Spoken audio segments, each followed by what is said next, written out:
I'm Bruce Magee, and Stephen has a scheduling conflict today. We're here with Josh Neufeld. Welcome, Josh. Thank you. Thanks for And you having me. wrote After the Deluge, which is a graphic. I don't guess it's really quite a novel, is it? It's more of a graphic memoir of several people. Um, and also joining us is Kerr. We've heard me talk about over the years. He's been Hello. on a time or two, but he's in a class that will be reading that book this fall. And I wanted to talk to you about it for our Katrina special coverage. And Kerr wanted to join us so he could talk about, the book as well. And math being the way it is, Josh, this is your 20th anniversary of you writing the book. And the kids starting school this fall at LSU will be 18 years old. So they've all been born after the book. So they only know what we tell them about Katrina. So I'll turn it over to you guys and let y'all talk. Kerr, go ahead. All right, so I don't have too many questions for you, but my first question, and I'm just gonna share my screen real quick. Oh, uh, screen sharing is disabled. Hmm, hmm. Sorry, my That's all bad. right. Hold on. All right, try it now. Okay, so upon opening the book on the second page, there's although based on real people and events, some names and details have been changed for dramatic purposes or to protect the privacy of individuals. What I first wanted to know was clarification on the dramatic purposes. Sure. Maybe we should step back a little bit and just kind of give an overview of sort of what the book is, and then I can answer that question. Does that make sense? Yes, sir. Sure. Yeah. So AD, New Orleans After the Deluge, is a nonfiction graphic novel. I know seems like a contradiction in terms, but yeah, it's all real. All the people in it are real, and all the stories and events that happen to them are real. And it sort of takes a look at a cross section of people from New Orleans and their experiences before, during, and after the hurricane. And it's a real cross section of people in terms of demographics and so forth, but also in terms of their experiences. Some lived through the storm and survived the flooding. Some evacuated but lost everything they had. Some were barely affected at all. But to my mind, it really sort of captured the gamut of experiences of people who lived through that storm. And so that's sort of the basics of the book. And it's a graphic novel, which at the time was sort of an unusual way to tell those kinds of nonfiction stories. It's a much more common thing now. But so to get back to your question, and some of the names and identities were changed. So it's kind of a funny story in that when I first did the project, the first, 90% of the story, I guess, was actually serialized online on a website called Smith Magazine, which unfortunately doesn't exist anymore. But I would tell the story of these various characters in comics form, and every month I'd post a new chapter. And when I originally did it, one of the characters, Kwame, the teenage kid who's really affected by the storm and has to leave his house and it's destroyed, and he ends up going to school in Berkeley, California, and then going to college in Ohio before he's finally able to come back home. Um, he was only 16, I think, when I first started telling the story, and his parents were a little concerned about putting his name out there publicly, um, you know, by somebody they didn't know and necessarily, know what I was going to be doing with the project, because it was still unfolding, right, as it was happening. And so they asked me to change his name for the purpose of the webcomic version of it. So I did that. I changed his name from Kwame to Kevin. And then when the actual whole thing was done, they were so happy with the way that it came out that when it became a book project, which is when I expanded on it even more, they said that it was fine for me to use his real name and their real names in the book. So when I did the book version, I actually changed all their names back to their actual names from what I had changed them in the web version of it. But ironically, um, Abbas, who was I'm sorry, Hamid, who's the store owner, his real name is Hamid, and in the webcomic, we used his real name and the name of his family members. But when it came to the book version of it, he was a little nervous about having his name and family details put out there in book form. I'm not exactly sure why. He never was quite clear about it. But we agreed that if I was going to use his material, which was really integral to the story, if you've read it, you know that his experiences with his store are really central to the whole project. He asked me to change the name of him and his family members, and I even drew a mustache on him um, to change his identity. And the funny thing about all of that was shortly after the book came out in book form, he was approached by a bunch of college students from a nearby school who came up to him at his store and showed him the book, and they're like, "You're this guy, right? That's you." And he was totally busted and like, was totally fine with it afterwards. And then, from that point on, even though the book had been printed and so it didn't have his right name in it anymore, he was totally fine with being identified. So that kind of explains, that indicia. It's a long, very long-winded explanation for why the indicia mentions that there's some names and identities that were protected, because at the point of publication, that was still, something that he had stipulated. Okay. So, but then the dramatic purposes, was that just put in there? Was it for dramatic purposes? Okay, so, Yeah, that was were mainly because there were maybe a couple of, I mean, having trouble even remembering at this point, but I think there were a couple of scenes with Denise's story, the woman who's the social worker whose mother works at Memorial Baptist Hospital, where there were maybe a couple of other family members who were in some of those moments in the story, but I already was sort of juggling her and her niece and her niece's daughter and her mother in some scenes and felt like adding those extra people who were actually there in some of those scenes would have been really distracting and maybe confusing to the reader. So, and they didn't really play an important role in the story or recur or like come back later. So I just decided to cut them out of the retelling. oh, I feel like that's something that often is done in documentaries or in, uh, movies about real life events and stuff, is sometimes just to keep the audience focused on sort of the main events and character interactions and story arcs and things like that. Sometimes you have to cut down some of the extraneous people a little bit. Does that make sense? yeah. So in a way, so you maintain the truth while cutting out certain details. Exactly. Which Okay, is part of any type of storytelling, if you think about it. That's sort of the job of an editor or of a writer, is to kind of keep the focus on the narrative and cut out confusing or just sort of side, irrelevant. yeah, things that really you can't contain in a story, right? Otherwise, it would just be real life. We would just then have to sit there for 5 days, and see every single thing that happened to these characters, even things that really didn't play a role in the overall narrative. Okay. Um, so why did you choose the five stories to tell that you did? So the five characters that you chose, why did you choose them? I'm sure you had way more people that you reached out to.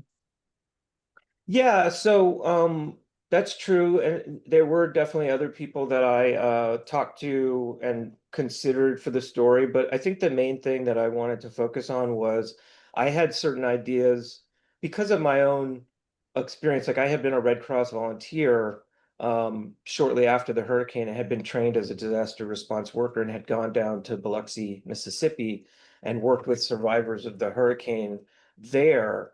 So I talked to a lot of people, during that experience, and obviously was following everything that was going on in Biloxi and in New Orleans on the news. And so there were certain narratives that were kind of top of mind for a lot of people after that experience, like I said, people who survived the hurricane, but had to deal with flooding, or people who lost everything, or people who evacuated and what their experiences were like.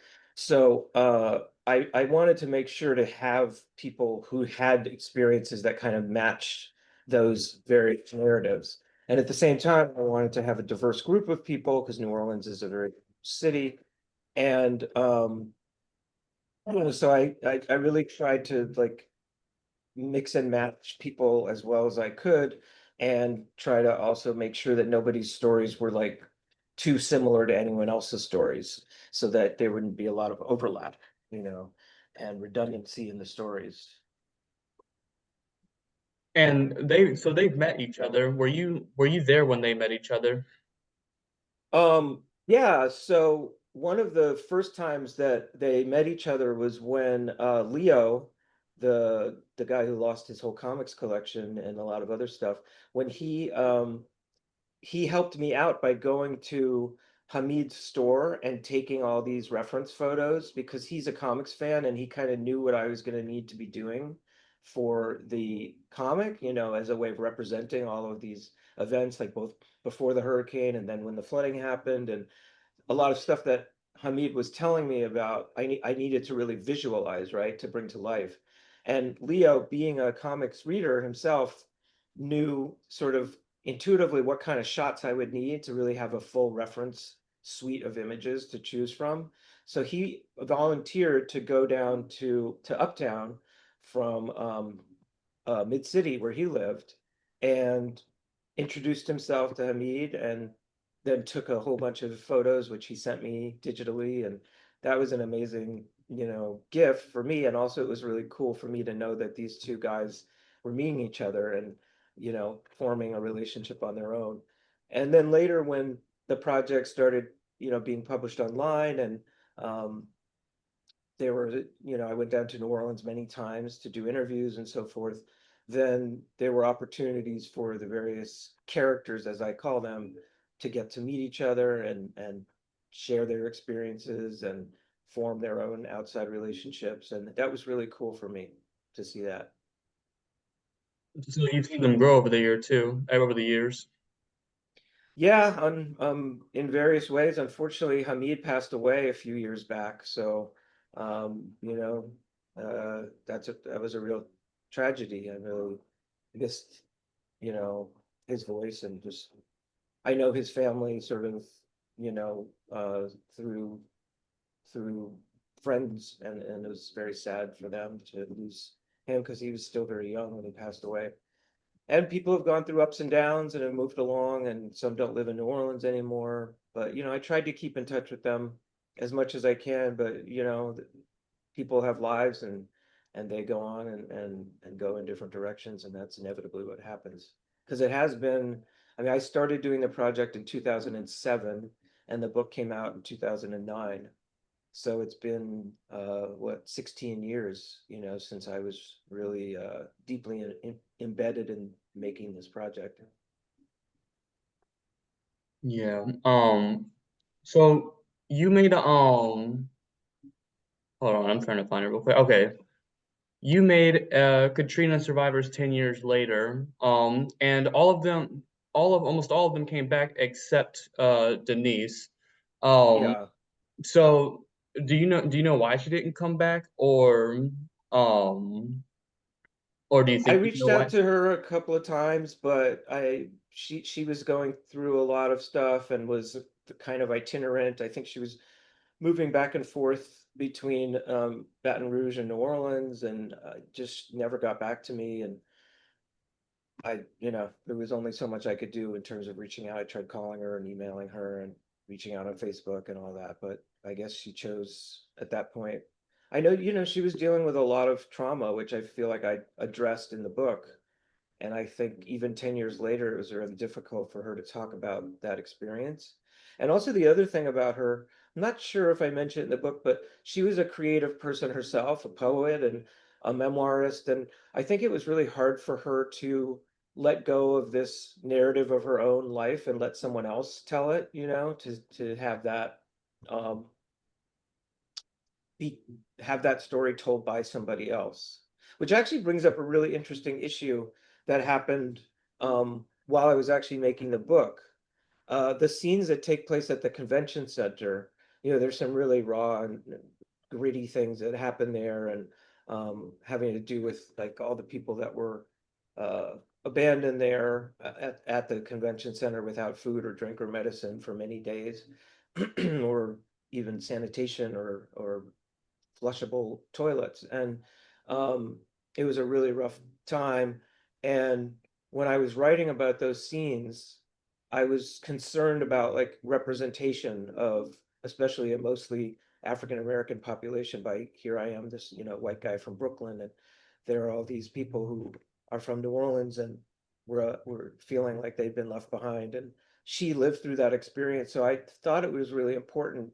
I brought her on kind of like as a sensitivity consultant in a sense, and all the scenes that I wrote, I passed the script by her to make sure that she felt like I was representing people correctly in terms of the dialogue and dialect and all that kind of stuff. And I'm really glad that I did that and that she, signed off on those scenes, because it can be really tricky, when you're writing in the voice of other people who have very different lives and experiences and backgrounds from you. Yeah. Well, that's everything that I had for you. Thank you for answering my questions. I'm gonna pass it along to Sure. Ed now. And Kerr, you're welcome to stay if you want to, and just contribute whenever you have something like a question or a thought. All right, thank you. Good. Well, thank you. Yeah, that was great. I appreciate it. I was wondering when you got into making, I guess, making graphic novels, and how did you come to have the idea that of all the kinds of books about a thing, I'm going to make a graphic novel, and who was that for, compared to like some of the more standard, written up histories that they have.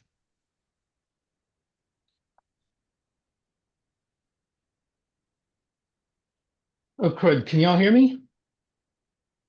Yeah, Okay, yeah. good.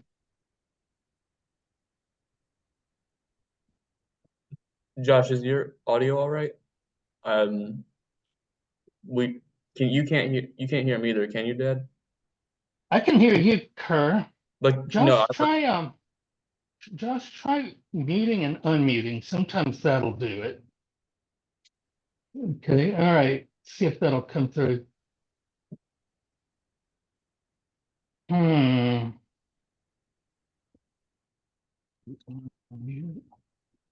This been working so well. I'm going to try something else. I'm going to hop off here and just go on my computer.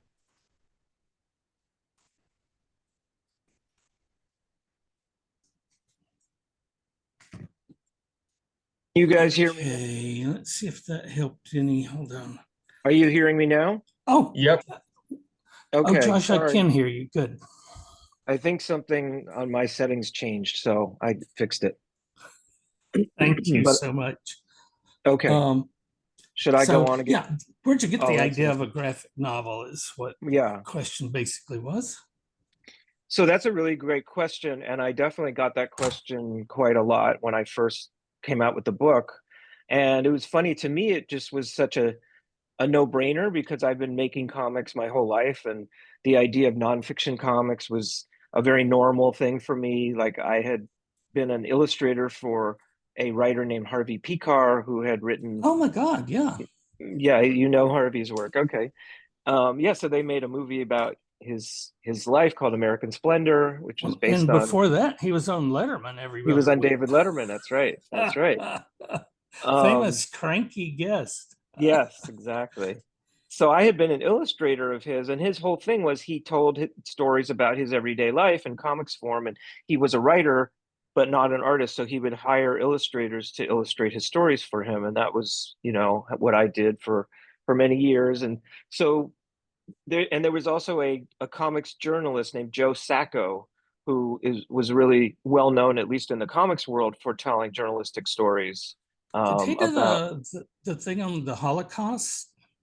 No, that's Art Spiegelman, who Oh did yeah, Mouse. Yeah, so that's another example of like a memoir or a biography told in comics form. So that, being in the world of comics as I was, it was a very normal thing to do that. And to be honest, that was the best method I had to tell that kind of story, because I'm not really a prose writer or a radio journalist or a TV journalist, so telling it in comics form really made the most sense. And then also, the fact is that to me, comics really have like an amazing power to tell like true life stories and connect the reader with the audience. I mean, the right. reader with the characters in a really intimate way. Like there's something just inherent about a character that you read of on a comic. You feel like you're experiencing their experiences, and it creates this really strong sense of identification.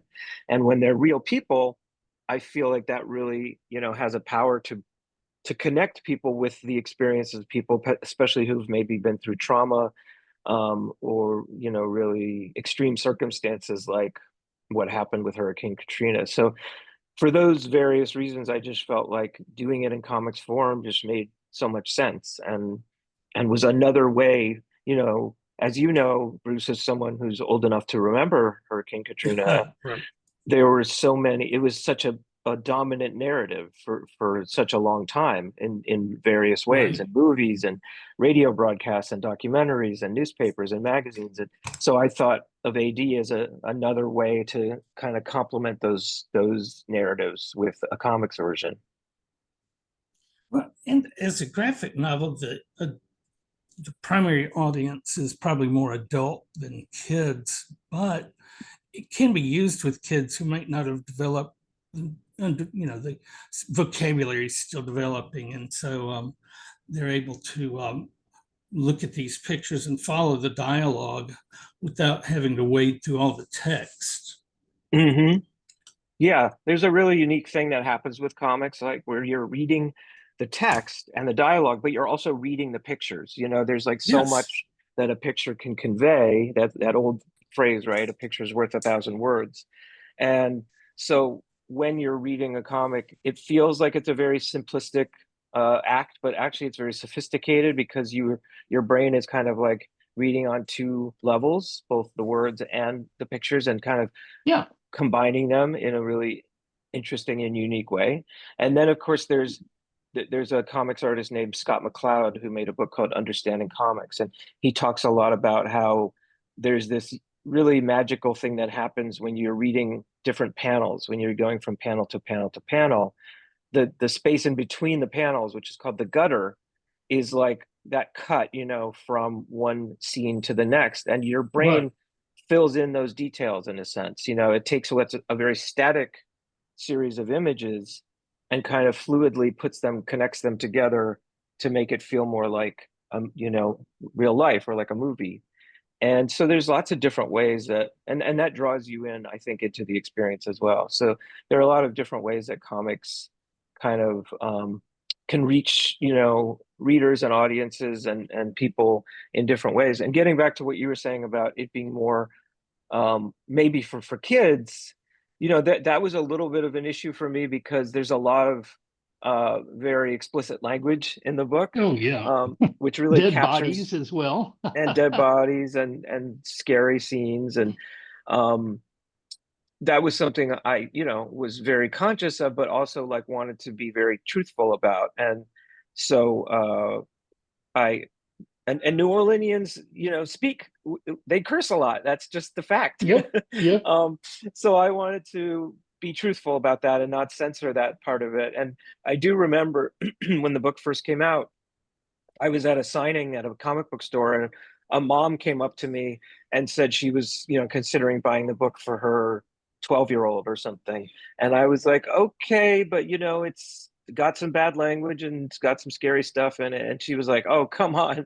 He sees so much more stuff than that, like he's definitely old enough to be able to appreciate the book. And I guess I did realize, retroactively that, yeah, I think people give me a pass because they know that it's real and it doesn't feel gratuitous to them. Yeah. Language and the violence in there. And like the mom said, I know that now as a parent of a 17-year-old that that kids are definitely exposed to a lot of stuff before you might be thinking they're ready for it. So And it is what if it you is. made it all prettier, then it wouldn't be true. Exactly. There are several local dialects that people have, and it used to bother me that none of them wound up on that NCIS New Orleans show because it was so beautifully filmed, but you just, you didn't hear the way the city talked hmm when those characters were talking. Even Yeah, when they there's were, a lot of stereotyping of New Orleans and its dialects and food and culture and all that stuff. And I tried to really avoid that as much as I could. they had a ME one time, medical examiner, who talked like Foghorn Leghorn. It was so bad. I had seen that guy before in something else with a Brooklyn accent, and they could have just said, go with the Brooklyn accent, and it would have been a lot more, closer to the real Yad accent, Yeah, that's actually true. That's actually true. I've heard that. So, so you weren't from New Orleans, but you came down to help with the Katrina relief. Is that how you first encountered our area? Yeah, well, I had been to New Orleans as a tourist. Like I visited a Oh, friend who right. lived there some years before.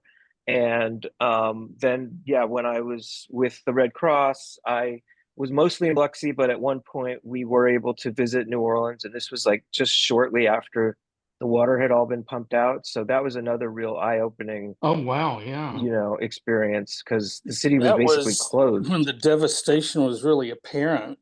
Yeah, exactly. So that was definitely quite profound. And Yeah. also I took a lot of pictures and really immersed myself in that experience to try to really capture what it was like for everybody, after the storm. And then, yeah, I came down to interview my various subjects like a number of times. I think I came down to do reporting trips probably 5 or 6 times over the course of making the book. So I really did feel like I had done my due diligence as a reporter. Well, it seems to me that you probably had to overcome a lot of initial resistance. The other night, getting ready for this and the rest of the Katrina stuff, I was watching one of the documentaries, and this one was, I can't remember the title, but it was basically home movies shot by a lady in her neighborhood. And they went up to Andrea, and every time she would encounter somebody, they would say, "Get that away from me." And she said, "Oh, I'm one of you. I'm feeling, doing this for family." And, Mm-hmm. then they'd let her go on. But they were very suspicious even before the storm, like even when it's on its way of media, because I guess of the way New Orleans culture has been poorly reported over the years. So, did you encounter a lot of resistance when you were, first approaching people? Surprisingly, not really. The only person who really expressed some reservations were Kwame's family, which I told you about before, that, Right. his family was just a little worried that he was too young. Um, but really the only major character who really was dubious, I would say, at the beginning was Denise. And that was really because she had sort of an outdated idea of what comics were. She thought that they were always funny. And Oh, so right. when I first approached her about her being in the project, she said, "Well, there's nothing funny about what happened to me." And then I had to be like, "No, no, no, no, but believe me, I'm not attempting to make light, of what happened to you. This is going to be, your story as you experienced it, and I'm going to be as take it as seriously as you did." So other than that, everybody else was totally on board. And maybe that was because I was coming through trusted sources, or they already understood the way comics worked. But I was very fortunate in that regard. So talk about like our project is 99% digital. We've got a book out that is Liberty in Louisiana. It was written to celebrate the Louisiana Purchase, that that at the time of the Louisiana Purchase. But the rest of it's online, and that was because as we started doing it, I was okay, like how to get this message out, how to get our stuff out, and also what would it be like if we spent 9.5 years on a 10-year project getting this book ready, and we look at the shelf, somebody's come out with the Louisiana Anthology, ahead of us. So we were able to stake that claim and be online. Smart, first. very How did you smart. just online with? I'm sorry, you dropped out at that last bit of your question. How did you decide to go online with this initially? Well, I think maybe we were thinking in very similar ways, that I was approached by Larry Smith of Smith Magazine, the online magazine, and he was thinking strategically, because they had published a graphic novel online like 2 years before, over serialized over a number of months, and maybe even took longer than a year. And then they got a lot of publicity for it as it was appearing, because this was still in the early days of the web, and the idea of web comics was still pretty new and noteworthy, I guess. And they had gotten a book deal because of that, and then had the book, the completed comic had been published as a book. So he had a very similar thought with AD, which is that if we start serializing it online, we'll start to gain a readership and develop a following. And all of that turned out to be true. There was a lot of publicity of the book as it was developing, and there was a blog, and people were writing in, and even some of the characters like Denise were writing on the blog and responding to readers, and it really had this momentum. And so then, as the web version of it was coming to an end, that's when I was approached by Pantheon, Random House, about publishing it as a book. And I really feel like, because it already had this built-in audience and proven track record of interest to readers, that made them a lot more interested and eager to publish it. And also, the fact that it was online enabled us to do things like, in some of the chapters, there would be like embedded videos, like in the artwork. Like there's one scene where the Dr. Brobson Lutz, one of the sort of supporting characters in the book, he's holding a drink, and I knew from having visited him that he was a big Sazerac drinker, and that was a drink that I hadn't really come across until I came to New Orleans. So in that scene, I draw him, holding the Sazerac, and then in the old version of it online, if you clicked on that panel, it would pop open another window that would show you a recipe for how to make a Sazerac. Or later on, there's scenes where people are evacuating from the hurricane, and I was able to embed a video that someone had made and posted on YouTube of themselves evacuating before Hurricane Katrina. So it was really cool to be able to take advantage of some of those multimedia aspects. And I kind of always hoped that they would be able to do that in a digital version of the book, but I think there were too many rights issues that would have made it impossible for them to do that.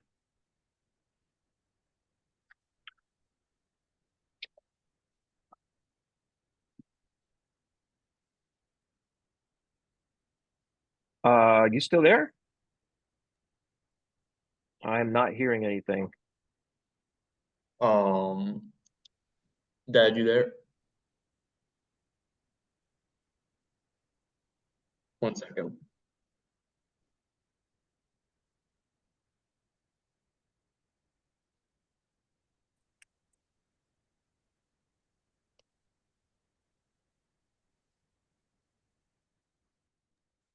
Okay, can you hear me now?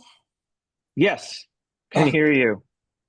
I don't know what happened. I just muted and unmuted and it started working. I was saying, were you able to capture all of my answer to your question about it being online? no. Well, I think I did. I had started my next question when it crashed out. Okay. I was to note that this is fairly early in the internet. At first, it was really slow connections 10 years earlier, and you could do text, and we could do like picture. If I wanted to see a picture, they had tiny thumbnails, and if you clicked on it and went to bed, by the time you got up in the morning, if the whole thing hadn't crashed, you have your picture. Right. Yep, I remember those days. Oh my gosh. And this is such a big leap forward because you've got cable starting to bring in fast internet to people just in their homes, monitors and graphics, larger CPUs and larger hard drives. My first hard drive was 40 megabytes. And with the picture, that's 40 pictures, right? And you just completely filled it. So now you're getting bigger stuff. They're doing experiments at that time. Do you remember Heroes, the TV show? Yes, I do. They came out about the time you did and had a strong, it was basically a live action, but it was like there were these comic books and graphic novels that played an important role, and they did a lot more of that online. So they had a significant online presence with that. I kind of remember that, yeah.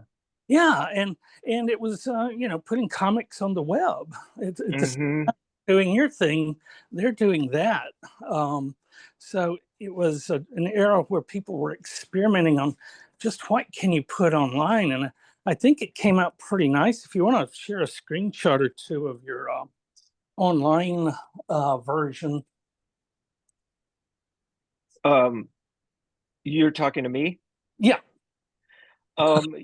I could try. The only problem is that the Smith website is no longer available, though you can do it. You can find it through like archive.org, right. It is there. But then things oh, I'm getting a lot of echo all of a sudden. Sorry about that. Things are slow loading, but you can definitely, if you want to do that later for the podcast, if you want to try to get the archive version and show how it worked, it is interesting because it definitely looks very different than what the published book looks like. I changed a lot of the color schemes and stuff.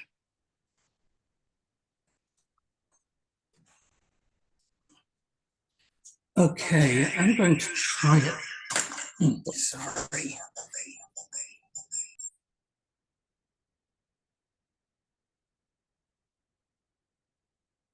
I'm doing tricky stuff with my, I used to know this stuff like the back of my hand because we talked over Zoom for a year and a half during COVID. My ancient brain. So let's see, share screen, share, there we go. I think I had, here's your 10-year after, economichardship.org, 2015. I can talk to the people 10 years later, which may be a little surprising to some people, given that, it's a graphic novel, but it's based on real people. And yes, I have to constantly remind people that is absolutely the fact. And here is the web archive version of smithmag.net, which typically will back up websites so that you can come back to it later after the original site has gone or deleted the section or whatever. What happened to Mag? Like, what happened to this magazine? Oh, what happened to the magazine? They became more of a site devoted to this one project, which was called oh yeah, you've got that there. Which was called Six Word Memoirs. Hmm. And it became like a really big project for them where they just focused on people writing literally 6 word memoirs on various different subjects. And that evolved into that. And then at a certain point, the website just sort of stopped functioning. And I guess the editor went on to other things because I don't think they even have the domain name anymore. But it lasted a good long time. And it Yeah. is good to see that it's still, you can still get it through the archive and that the images load too. So that's pretty cool. Most Oh, and of it, there's the page that you linked to is the one with the link to the Sazerac. yes. Let's see if we can See if that pops open something that still exists. but we could do that. Yeah, the question is whether the site I linked to still exists either. You know, I guess it was under Wikipedia. So there you go. All right. there's famous, if you're into Huey Long, famous video of him giving the recipe for a gin fizz. He goes, wagon, but I'm just going to taste this to see if it's okay. I'm going to have to try that a little bit more. I can imagine how that went. So I'd say 95% of the images downloaded. There are a few of them that are blank, but you can follow to the degree that you did the stuff online, you can still follow it. And here are your responses. Dan Gold, sounds familiar. Kate Rue. Yeah, a lot of local folks definitely were paying attention, and there were even some people who were kind of fact checking some of the stuff, like particularly early on, things that I was able to fix later on, like having to do with like the dates of when people first were learning about the hurricane. Wow, there's a lot of responses. a lot of those look like spam messages, though. I'm not sure. Right. At a certain point, it just started being all spam, Right. Although this one says you now have a huge supporter. Thank you for writing it. I'm sure some of them are. Yeah, I think it's probably only the first like 20 or so were actual comments from back then. Well, this looks like really too many. I don't know if something takes off. Like the first week didn't have as much, but this one has a lot. Yeah. I'm going to stop sharing, but and the book looks like this basically. It's the same style of writing. How did you develop? Yeah, the color changed. The colors are very different now. Like that color stays pretty much the same, but in the book I only use like 6 different color schemes to kind of represent different moments in the story. But in the web version, they were, I think like every chapter had a different color scheme, which was just kind of a random choice at the time. I know that, but I do like the different background for different contexts. Like I've seen other shows that do that, like that have kind of a blue tinge background for this, and all of a sudden they're in the desert, of course, and it's all kind of yellowish. So right, yeah.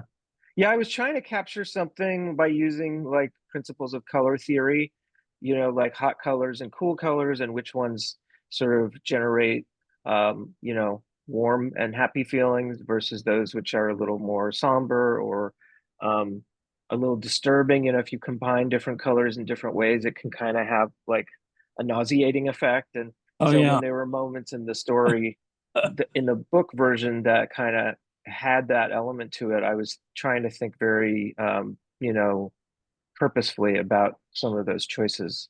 Now, when we see a Tin Knuckles boxing club, was that a real the name? So good. That's a good question. I think there is a Tin Knuckles boxing club in New Orleans because I think that's where I got it from. But unfortunately, the one building I was never able to visit and take photos of was Denise's uh, Oh, here's apartment. She lived above a boxing club, but it was, I think it had been demolished by the time that I uh, got down to New Orleans. And I tried to use Google Street View, but it was a very early version at that point, and I don't think they had all we had was like a satellite view right. of the building. So I had an idea of sort of the overall layout, but not what the actual outsides looked like. So that was one of the few places. But like here, you're looking at a picture of her in her apartment, that the bedroom that she shared with her mom. And so when Right. I went to visit her to interview her, she was living in Baton Rouge at that point, and she actually sketched out like the layout of her apartment for me on a napkin. So Oh, I was able to see, where her bedroom was, where her mom's bed versus hers was, where the doorway into the kitchen was, what the hallway was. And so those were the kind of research things that I was trying to be really careful about, as I put the project together, especially when I was imagining scenes that were taking place, long after I'd been able to visit, or, in places that didn't exist anymore and things like that. Just trying to really do my due diligence. right. So here we must have changed chapters because you have a new color palette that you use. Exactly.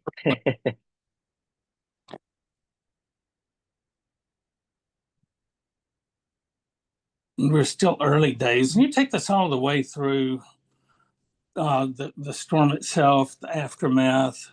Here people Exactly. decide what to do. Do we leave? And this was the first general uh, evacuation of New Orleans ever. Like they had ridden out Betsy, they had ridden out Camille, and Hmm. it wouldn't have been even that bad of a storm if the levees had not broken. Everybody Exactly. bullet, and then it was that the water started rising after the fact because those levees broke and power was down, the generators weren't going. And these are old 100-year-old pumps that are just massive. Army Corps of Yeah. came in saying, once we get the levees fixed, it'll take us 6 months to drain the whole city. Dude, it was less than a week. Hmm. They got, It's impressive. yeah, the levees built, got them a generator pulled up next to the pump and got it working, got them working. They're all over the place. And, it's a very impressive system. It can keep up with an inch of rain an hour pretty much forever. Uh, Wow. when we get 12 inches in 4 hours, it gets a little overwhelmed. Yeah. But Yeah. never like in Katrina because, it did no good to pump because you had, All these breaches. yeah, all the breaches of the levees. Right. So here's New Orleans East. And I think one thing you did a good job of was showing people from various ethnicities, neighborhoods, experiences, because some people rode the storm out somewhere else, other people were fighting it in the city. And so you tried to show the variety of what happened in Katrina. I really did. Yeah, that was really important to me to to capture all those different experiences and kind of weave them together so that people, wouldn't just get stuck in this one narrative. And of course, a big part of the book was sort of correcting the record about the supposed violence that had happened at the convention center and the Superdome, and sort of showing what, um, really did occur at those places. And it is comforting to see that, people who are growing up now are free of uh, the false news about what had happened at Um, those places. and for our younger viewers, every layer of government collapsed and failed. The local government, the state Exactly. government, the national government, our institutions all failed. There was nobody bringing water and food in like the Red Cross usually does. There was nobody Hmm. pull out. And it was just all collapsed. And the only people keeping civilization going were the gangs who were Hmm. and getting food and water from these stores, and people are like, "Oh, the looters! It's awful! It's terrible! They're looting!" And here people lying dead in the street, and they're worried about, about a flat of water bottles from the mini mart. From a Rite Aid, yeah, exactly. And there's not a thing in those stores that can ever be sold because right. That's a really good point. The only thing that stuff can do is keep people alive for a couple of days to see if the rest of the country ever catches up. And it was those, so-called, people who had organization were the gangs, and they were able to keep things going. And there's a famous two photo thing that went around eventually, and that is the racism within the that shows the racism within the reporting world. Mm-hmm. And there's a black couple. They've got a black bag, garbage. They've gotten stuff from the store, and they're looting. They're out looting. They are looters. This bread that'll never, it'll be, God knows what'll be growing on it by the time they get it cleaned out, but they're looting. Right. Next to it is an identical shot of an identical couple, but they're white, and they're finding food. They went out and found some food to bring back. What is the difference? But AP not budge off of that. They would, no, we're accurate. They were definitely looting. You can see they're very dark skinned. And it's not like they were carrying away a giant television set or sneakers or something. They were getting food. They were finding food and water, just like the white family. You're exactly right.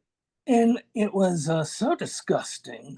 But I didn't finish my thought. Because the Bush administration collapsed so badly. Yes, and FEMA. Narrative was, well, it's all those black people down there in New Orleans that are at fault. In fact, was it Kanye that got up on TV saying George Bush didn't like brown people? Yeah, he said, George Bush doesn't care about black people. Black people. Yeah. So, and this was the beginning of the end of the Bush administration. People had gone through all of his disasters before, and he'd always been able to jump out and lead the parade. I'm keeping safe. And, well, no, dude, 9/11. All these wars we're losing. Katrina, every year he had another disaster, and I'm ready for a single one of them. But this one he couldn't get out in front of, I guess, because of, remember the flyover picture and hearing out here. I don't remember if I saw it or not. No, I don't. I tried to stay away in the book from any kind of portrayals of politicians or of people in charge of the relief zone. I mean, other than a few shots of like Ray Nagin on TV and things like that. Right. Well, and anyway, so that was the message that they tried to use. Oh, here's Mayor Nagin. Oh, and there he is. That's the governor behind him. Right. I don't know who the other guy is. I'm trying to remember. Maybe the deputy mayor. I'm not really sure. So, anyway, he got up in a skyscraper motel and kind of wrote it out up there. I'm sure he didn't have water, air, or electricity. But these guys weren't doing what they needed to do. So yeah, let's blame the black people. Blame the victims. In our country. And the whole thing about they're shooting guns, they're shooting guns, and the guns are being shot, and they're shooting at helicopters. They're trying to shoot down the helicopters. And after it was all said and done, there was exactly one trial where a guy was accused of shooting at a helicopter, and the jury deadlocked. They found him guilty for owning a gun, which probably isn't a crime anymore, given the way we've loosened up our gun regulations in the state. But in the end, it was kind of zilch for being able to show anybody ever shot at a helicopter. And if this had happened in Southwest Louisiana, Lafayette, it's a little more rural, a lot quieter, and they're shooting alligators and snakes. Don't worry about it. You hear gunfire all the time, but that wasn't the narrative. And did you see the pictures of Sean Penn? Yeah, walking around the floodwaters with a big shotgun. Yeah. The first Yeah. day, he's helping little old grandmothers out. And the second day, he's heard the guns going off. He's got a shotgun and he's going around. Sean, no one invited you. You can go back to New York if you're scared. Well, he had just finished filming All King's Men, and he had Louisiana on his mind. And I guess so. With that first day, it was like, okay, Sean, look at you doing some good. And have you read Heart of Darkness? The Joseph Conrad. Yeah. And they come across the book of Kurtz. Kurtz was the agent who was rounding up all the ivory, but he was killing so many elephants that there wouldn't be any more ivory in the future. He was ruining the ivory trade for everybody. And so he sent this guy out to find him, and Kurtz has gone upriver and something's happened to him. And you see, as he goes, he's written this stuff, and it's all very pious, white colonialism. We're bringing civilization to them and improving the economy of the world and blah, blah, blah. And they'll be able to. And then in another hand, much rougher, out in the margin, he's written exterminate the brutes. And it always comes back to that, doesn't it? That, they're all brutes, animals, that's what they're saying. And so, yeah, Kurtz went crazy, but in a way that is very familiar to anybody that, watches this stuff on TV. They're just these old idea systems that get trotted out whenever they need it. Right. Yep. You countered that, graphic novel. So, it's not funny. It's very serious, and you take on some serious issues and come down on the right side. So I appreciate you doing that. Well, I appreciate you saying that. Thank you. Anything else you want to look at from the show and tell? Did you show any of the 10 years later thing that just sort of catches up with? Yeah, it's I enjoy looking back on it myself, because you can see sort of how some of the characters changed and evolved. Like for me, it was particularly satisfying to talk to Kwame again, because when I first interviewed him and he was in the book, he was this teenager and like a very young adult, in college.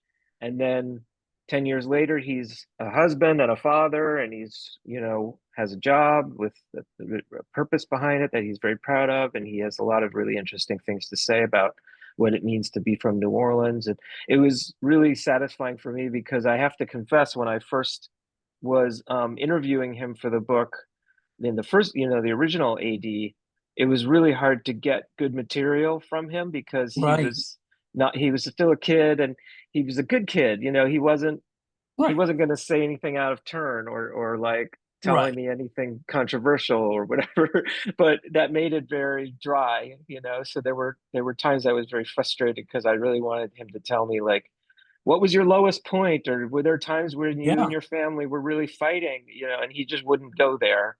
So that kind of left me without some of that, material for the book. You needed to send in a black teenager to talk to him. I'm sure he would have talked to him. But maybe so, yeah. Maybe so. Which people are all talking about going gray and bald.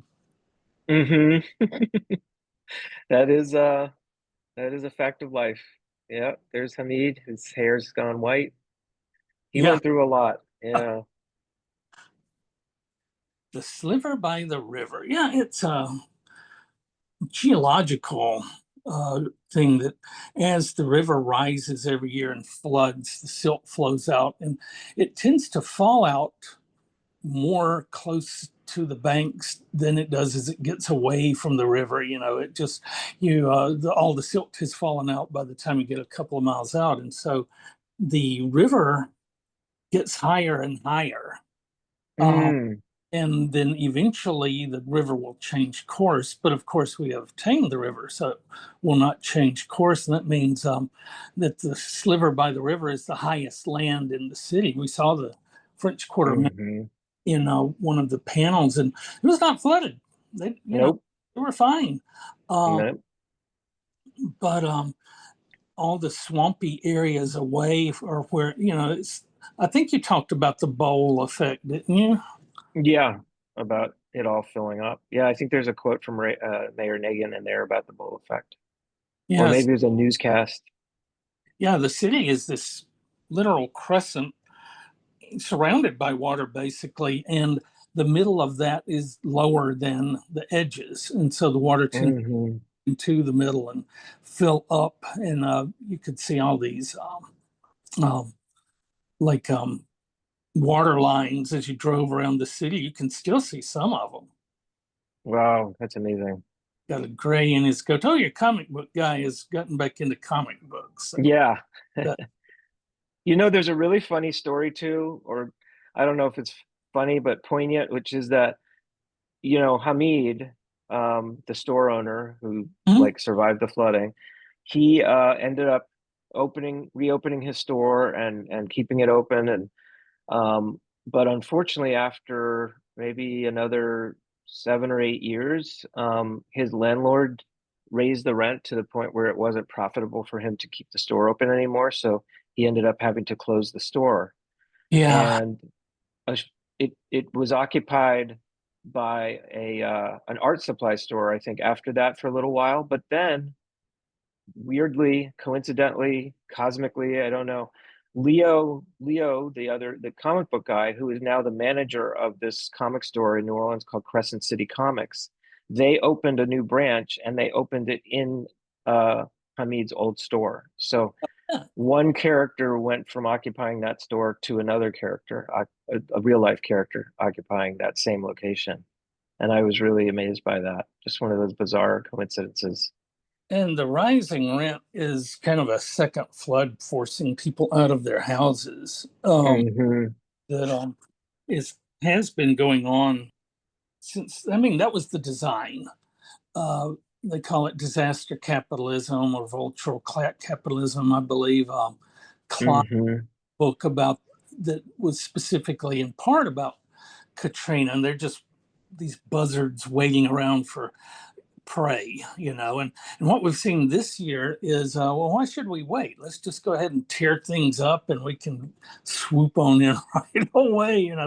The newest Trump administration wrecking the economy on purpose, and but they just got a little over anxious because this is how they've been moving all along. And we can come in and we can buy this stuff up, and we can raise the rents and force the Black people out. They wanted to do that, and George Bush wanted to, was very friendly toward immigrants. He really wanted immigrants in the city to rebuild it so that they wouldn't be able to vote, and they couldn't vote for Democrat because they're not citizens. And so it would push Louisiana over the edge from being a purple state to being a red state. And the plan has worked perfectly. We're very solidly red state now, and we're still down 100,000 Black people in our population from what we were. Wow. You definitely have the perspective on this that sees all of this in the grand movements. That's a depressing thought. Good view. Yeah. All right. Anything else you want to look at? I think we pretty much covered it. I feel like you've really given this book the royal treatment, and I really appreciate that. Well, we appreciate you coming on. And I think it's an important book filling a niche, like we were saying. Highly literate people can read this, but so can kids, so can adults that, were never really taught very well, which is a common thing down here where schools have not been known to be the best schools. And, so yeah, it reaches an audience that's broader than some of the books. And I noticed there's kind of a curve, and you're really early on the curve. The first few years, the books tend to be either news report or personal memoirs. And there was one, I can't remember who wrote it, the kind of standard Katrina book that came out in 6 or 7. And basically that guy took a bunch of, which is a valuable thing to do. He took a bunch of articles and kind of strung them together. And so you would, on one page, he would have one perspective, and 3 pages later, he seems to have a totally different perspective. And he just hadn't digested all that stuff yet. I just posted, we found out that Uncle Tom's Cabin is set, at least a third of it is in Louisiana. So that gave us use we needed to put it on our website. And anyway, we've got the English version. And we included a French version because, to the degree that it circulated at all in South Louisiana, it probably largely circulated in French. But then she had a source book, and she had collected a lot of stuff after the book came out. People would just send her like clippings from newspapers, legal journal articles, laws, court details, tons of runaway slave advertisements, and tons of slave advertisements. And even in Monroe, Louisiana, there's a short article really pushing, I guess it's kind of an advertisement too, Negro dogs. And what exactly is a Negro dog? And it is a dog trained to hunt runaway slaves. And yeah, right. And so anyway, I felt like I was swimming through the sewer. I was working on it, but it is a very, it's an invaluable collection of firsthand documents about what slavery was like. And regardless of Crazy Uncle Liberty and what they've been saying for the last 150 years about slavery, they didn't bother to hide it in their local newspapers. They were right up front. Hunt this guy, he's got these kind of stripes on his back, and he's missing a little finger and a toe. How does that exactly? Well, it's right. The plantation owner has chopped it off to try to get you to behave, and you ran away.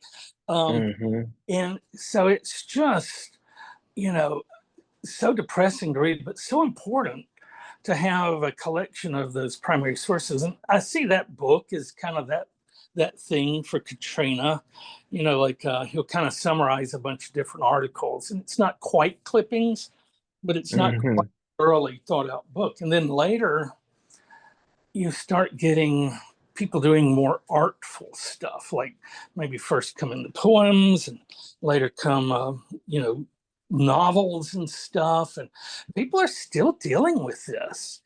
And you got there really early to write this in 2006, 2007? Yeah, the web version came out. The web comic ran 2007, 2008, and the book came out in 2009. So 4 years after the storm is when the book went on sale, and it still seemed very recent at that point. Oh my gosh. I was here for the 10th anniversary. We had actually started the project, and we had both the main website going, and we'd already started the podcast. So I came down here, and it was just by accident. I wanted to come down before school started back at Tech, and just kind of randomly chose the week. And when I got here, it was the 10th anniversary of Katrina, and I did not go to the thing at the levee. I was not ready for it yet. They had a ceremony there, and as you go around, and I looked back at my pictures. I don't do well taking diaries, but I took pictures wherever I went. I just got a motel room at the back of the quarter, parked the car, and spent the whole time either in the French Quarter or riding streetcars. I even have one night, one of the streetcar drivers let me sit in the driver's seat of the streetcar. Oh, wow. Yeah, right. That must have been a thrill. Oh, it was. You should see my smile. Anyway, it just, and people were not talking about it. And it was just because it was in the French Quarter that I stayed. But I think people were really so wounded by Katrina. It's kind of hard to talk about it. And that's why I could relate to Denise. We've had people who wrote memoirs that we could not get to come on the podcast because they're just done. Absolutely. Books are babies, and we take them around, and we do do interviews like this, and try to shepherd them so that people in the general public will be able to find out that it's out there. But there are the folks that they had to work something out, and got it published, and it is out. They are done. They just don't want to talk about it, and I get it. I totally get it. Yeah. I remember when I brought the book to New Orleans and did a signing, and actually a number of the characters from the book were there too and signed the books as well. Cool. But there were a number of people who bought the book, and a lot of people, it was like therapy for them. Like they would come up and talk to me and tell me about, my nephew had the same experience as Denise, he barely survived, or my brother, also had to leave and still hasn't come back. But I remember one guy told me, like, it's been 4 years since Katrina, and I haven't been able to look at anything having to do with the storm. But yours is the first book that I'm buying. 4 years later, I finally feel like I can maybe revisit what happened. Well, then I guess it's just a little bit of distance between them and the event to be looking at a graphic novel rather than horrible news, right. pictures. I remember seeing there's an old lady, I think she has passed away outside of the Superdome or maybe out of the convention center. And I remember that picture in papers, and you kind of replicated that. Do you know the one I'm talking about? Yep. Yeah. Miss Williams. I think her name was. And it's just hard to go back to that. And I even felt a little bit of PTSD. I mean, it's a stretch for me to say that. I obviously I didn't have that experience, but I think immersing myself so intensely into the experiences of all these characters who all of them in one way or another, really suffered trauma from that hurricane, and then me hearing all those stories and then consolidating them and channeling them into the book and drawing all that destruction and stuff was really pretty intense for me as well. So there was definitely a period where I couldn't really think about it or want to see other representations of it for a while as well. I know that I'm incredibly privileged compared to everybody else who lived through it, but I feel like that gave me a little bit of an insight into what it might have been like for folks who lived through Katrina. Yeah, I was 300 miles away in Ruston, so my participation, but I'm pretty heavily involved. Louisiana having the project, and I didn't have it at the time, but I was already interested in Louisiana, New Orleans. And it was just like we had 5,000 people come to Ruston, and Ruston's a 20,000 person town. So, yeah, we brought in a lot of folks, and my fiance was a student in psychology, and they were sending them over there just to kind of do psychological first aid on people, in addition to and so yeah, that was my experience. So it wasn't directly as traumatic as people who actually lived here. But I'll tell you what, a few years ago, her and I were headed out one Saturday morning, and it turned dark and rainy, so we wouldn't be able to just find any outside activities. And I said, well, what you want to do? He said, let's go to a museum. And so he wants to go to the Presbyter, which is, in the French Quarter, on the edge of Jackson Square, the one on the right of St. Louis Cathedral. So we go there, and I pay, and I walk in, and it's dark, and it takes a minute for my eyes to adjust.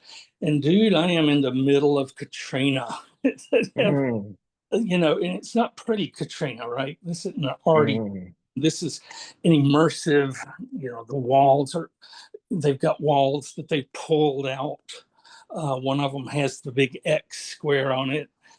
They've got Fats Domino grand piano, because he spent the storm, trying to survive. And at the end of it, his piano's kind of tumped over on its side with the lid gone. And so that's kind of the centerpiece.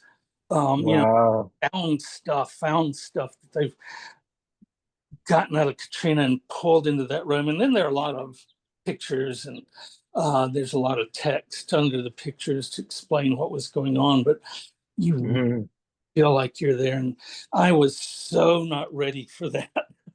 Yeah, I can imagine. Yeah, it just hits you. Yeah, and Curtis, I don't know. Loss, death and loss. He was fine because, he hadn't been through that directly, but it just took me back. It was, and so I think you and I probably have a little residual edge of the crisis. I would hate to, try to compare myself to somebody that went through it, but it hurts. It's painful. And we haven't done a whole lot of episodes on Katrina or other hurricanes. I think in part because of that. So 10 years later, I'm trying to make amends, now that it's after. So this year I'm planning to do more to, show solidarity with the victims of Katrina. Well, I really appreciate you shining a light on AD again after all these years, and I appreciate it. And I feel like the book still has a role. Maybe it's more history now than it is journalism. But like you said, there's a whole generation now of young readers who weren't even alive when Katrina happened, who can now get some idea of that experience from the book. So I'm happy for that. It serves another function where before it might help people to process the grief of events that are so real. And now 20 years, I was born 13 years after World War II. It may as well have been, ancient Greece as far as my young mind was concerned. But what we had that ancient Greece didn't have was a bunch of veterans around who would tell you about it. And so, I think the place of the book may have changed a bit. And hopefully it not only tells them about it, but makes them more active as citizens to make sure that we respond better to crises in the future. I hope so. And you're going to sell a lot of books this fall, so. Well, we'll see about that. if I could, I know, right? If I could figure out a way to make Liberty in Louisiana a common read. Work on it. Yeah. It's historically significant, but nothing like what you did. So good luck. And I see we've been going a little over an hour. Did we miss talking about anything that you'd like to bring up? No, I really feel like we covered a lot of different aspects of it, and I really appreciate all this time for sure. Well, and thank you for sparing your time. What kind of projects do you have going today? Do you still do graphic novels? I still do graphic nonfiction, so that's pretty much, my main thing is comics journalism is what I call it. And so I did another book after AD called The Influencing Machine, with the radio journalist Brooke Gladstone, which is kind of like the history of media and journalism. No. And Was she on PBS for a long time? well, she has a show called On the Media that's in WNYC and has a podcast. So she's been hosting that show for, I don't know, 20 something years. Yeah, And she's an it's amazing. amazing authority on journalism and civil liberties and the First Amendment. So anyway, I did that book with her right after I did AD, and I spent about 5 straight years working on 2 graphic novels and kind of burnt out from that kind of intense experience. So I've been focusing more on shorter pieces since then, and I tend to do maybe 3 or 4 different shorter comics journalism pieces every year now on different subjects, and really cover the gamut of different topics, from technology to medicine to COVID. If you want to shout out a few of them for our folks, so they can know where to go to read more of your stuff. Yeah, I mean, I think the best thing to do would just be go to my website, which is joshcomics.com, joshcomics.com. And there's a whole bunch of stories of mine that you can that are linked that you can read for free on all these different topics. Pretty much everything I do starts on the internet, and it's published by various places, including like the Boston Globe. I just did a piece for them recently on a refugee organization, and the Chicago Sun-Times. I did a piece for them earlier in the year. Do they put those in their papers, or are they just strictly web? They both were published in print and then also live on their websites. So it's a nice arrangement. Yeah. So there you go. Well, thank you so much. This has been great. And I feel like I've learned a lot about, what went into this and the effect that it's had. I guess you've heard from a lot of people over the years, in addition to the people writing down below. Just, do you do readings and stuff? Yeah, there's a whole tradition now with comics where we project our comics up onto a screen. Usually we break them up into like smaller chunks and panels, Right. And we read the text out loud while showing the artwork. And it's a really cool way to present comics to like a reading audience. Well, and it gives you a group experience where normally reading a graphic novel is kind of a solitary thing. Yeah, that's right. Yeah. It's a nice way to experience it. It's a little funny at first to get used to the idea of someone reading their work out loud to you, like a children's book or something. But I think everybody really gets into it after a while. Authors do that all the time. That's true. It's just the added picture component that makes it a little bit funny at first. I tell you, me and Stephen, we give a mean talk because we always do a PowerPoint, which I guess is essentially what you're talking about. And at the very least, images, lists of our main points. Sometimes we'll embed a video or something. Oh yeah, I bet that really makes a very enriching experience. Oh man, most academic presentations are pretty. Somebody with a paper trying to Yeah. do a 30-page paper in 15 minutes. Oh my gosh. That's torture. All right. So yeah, we try to liven it up, and I think we do. And compared to a lot of folks I see out there, which kind of makes me wonder because most of them are teachers, and boy, I relied on that technology for the last 20 years of my teaching. Hmm. You have a screen, you have a projector, you have a computer, anything you can download on your computer, you can put up on the screen. And to me, it's a way of communicating.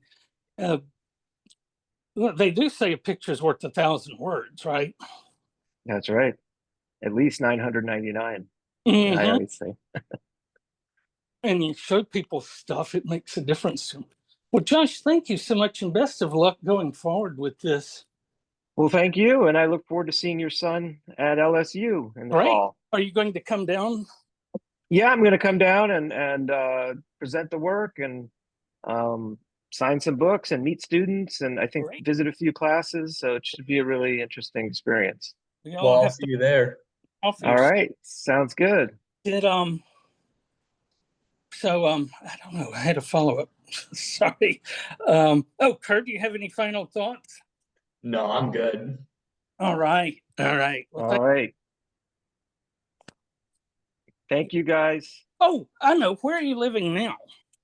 Oh, I'm still in, believe it or not, I'm still in the same apartment in Brooklyn, New York that I was when I worked on AD. So I've Wow. been pretty, I did take a 1-year sabbatical where I was on a journalism fellowship in Michigan, but then I came right back to the same place. So I'm still here up in Brooklyn. Stay in Michigan. You might stay in New Orleans, though. Well, that would be nice. Well, good luck, and we'll see you this fall. All right. Sounds good. Take care, guys. Thank you. You too. Bye. But Bye.